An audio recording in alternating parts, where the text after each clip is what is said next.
Global logic की तरफ से एक बेहतरीन remote work from home, it's remote work from home job freshers के लिए सबसे अच्छी बात रोल है एनालिस्ट।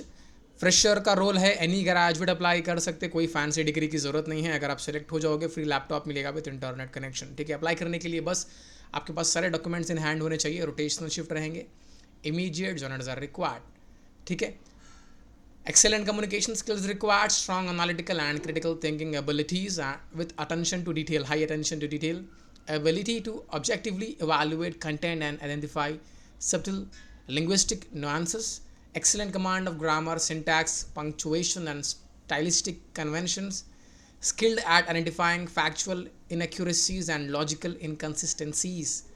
अप्लाई करने से पहले सारी डिटेल्स पढ़ लो, एक बेहतरीन अपॉर्चुनिटी है, लिंक है डिस्क्रिप्शन बॉक्स में। वीडियो इन्फॉर्मेटिव लगा लाइक कर दो एंड प्लीज़ वीडियो को ज़्यादा से ज़्यादा शेयर कर दो। आप मुझे सपोर्ट भी कर सकते हैं मेरे चैनल को सब्सक्राइब करके। अल्लाह हाफ़िज़।